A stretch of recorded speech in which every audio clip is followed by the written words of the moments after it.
ಭದ್ರಾ ಮೇಲ್ದಂಡೆ ಕಾಮಗಾರಿಯ ಸಂದರ್ಭದಲ್ಲಿ ರೈತರ ಮೇಲೆ ಅಧಿಕಾರಿಗಳು ದೌರ್ಜನ್ಯ ಮಾಡ್ತಿದ್ದಾರೆ ಅನ್ನೋ ಆರೋಪ ಹಾವೇರಿಯಲ್ಲಿ ಕೇಳಿ ಬರ್ತಾ ಇದೆ.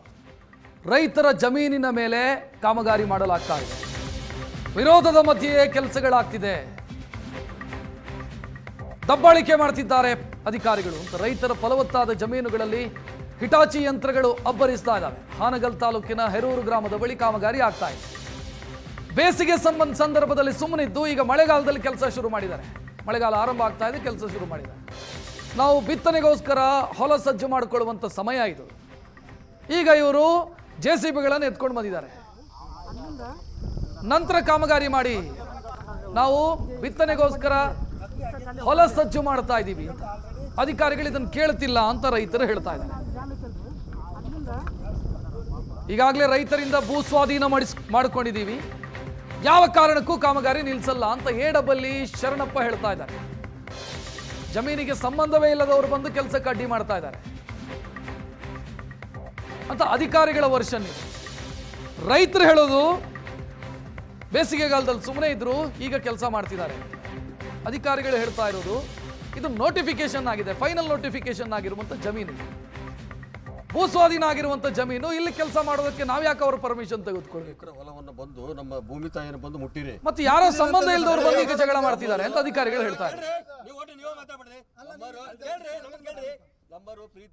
ಹಾವೇರಿ ಜಿಲ್ಲೆ ಹಾನಗಲ್ ತಾಲೂಕು ಹೇರೂರು ಗ್ರಾಮದ ಬಳಿ ಹೇರೂರು ಗ್ರಾಮದ ರೈತರ ಲಿಮಿಟ್ಸ್ ಅಲ್ಲಿ ಬರುವಂತಹ ಭೂಮಿಯಲ್ಲಿ ಇವತ್ತು UTP ಕಾಲುವೆ ಕಾಮಗಾರಿಯನ್ನು ಅಧಿಕಾರಿಗಳು ನಡೆಸಿದ್ದಾರೆ. UTP ಡಿಪಾರ್ಟ್ಮೆಂಟ್ನ ಅಧಿಕಾರಿಗಳು ನಡೆಸಿದ್ದಾರೆ. ಅದಕ್ಕೆ ರೈತರಿಂದ ತೀವ್ರವಾದಂಥ ವಿರೋಧ ಬರ್ತಾ ಇದೆ. ಕಾರಣ ಏನಂತ ಹೇಳಿದ್ರೆ, ಇನ್ನೇನು ಮಾನ್ಸೂನ್ ಶುರು ಆಗೋದ್ರಲ್ಲಿದೆ, ಮಳೆ ಬರೋದ್ರಲ್ಲಿದೆ. ಇಂಥ ಸಂದರ್ಭದಲ್ಲಿ ಭೂಮಿ ಹದ ಇದ್ದಂಥ ಸಂದರ್ಭದಲ್ಲಿ ಬಿತ್ತನೆಗೆ ರೆಡಿ ಮಾಡ್ಕೊಂಡಿರುವಂಥ ಸಂದರ್ಭದಲ್ಲಿ UTP ಕಾಲುವೆಯನ್ನು ಯಾಕೆ ಮಾಡ್ತಿದ್ದಾರೆ, ಇಷ್ಟು ದಿವಸ ಏನು ಮಾಡಿದ್ರು ಅನ್ನುವಂಥ ಆರೋಪವನ್ನು ಇವತ್ತು ರೈತರು ಮಾಡ್ತಿದ್ದಾರೆ.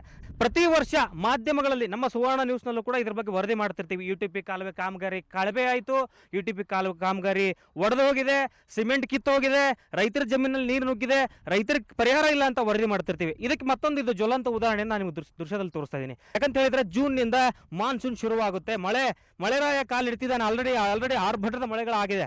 ಇಂತಹ ಸಂದರ್ಭದಲ್ಲಿ ಬೀಜ ಗೊಬ್ಬರ ತಗೊಂಬಂದು ಖರೀದಿ ಮಾಡ್ಕೊಂಡು ಇಲ್ಲಿ ಬಿತ್ತನೆ ಮಾಡುವಂಥ ಸಂದರ್ಭದಲ್ಲಿ ಕಾಲುವೆ ಮಾಡೋ ಥರದ್ರು ಎಷ್ಟರ ಮಟ್ಟಿಗೆ ಕಾಲುವೆ ಮಾಡ್ತಿರೋದು ಎಷ್ಟರ ಮಟ್ಟಿಗೆ ಸರಿ ಅಂತ ರೈತರು ಪ್ರಶ್ನೆ ಮಾಡ್ತಿದ್ದಾರೆ. ಯಾಕಂತ ಹೇಳಿದ್ರೆ ಇದು ದೊಡ್ಡ ಮಟ್ಟದ ಕಾಲುವೆ ಆಗುತ್ತೆ, ಇದರ ಮಣ್ಣನ್ನು ಆ ಕಡೆ ಈ ಕಡೆ ಹಾಕ್ತಾರೆ.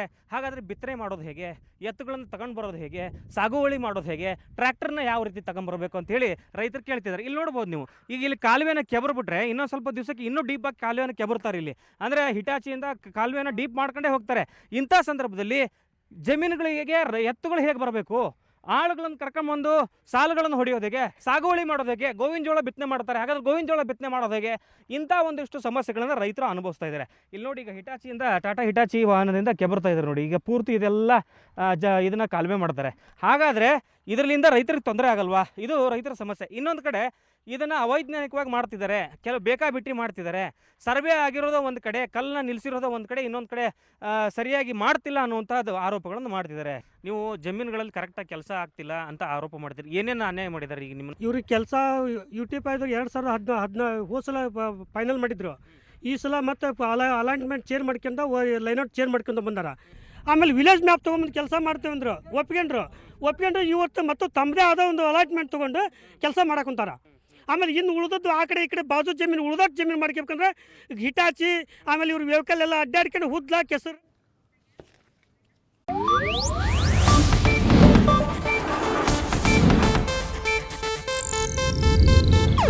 ಇದು ಏಷ್ಯಾನೆಟ್ ನ್ಯೂಸ್ ನೆಟ್ವರ್ಕ್ ಪ್ರಸ್ತುತಿ.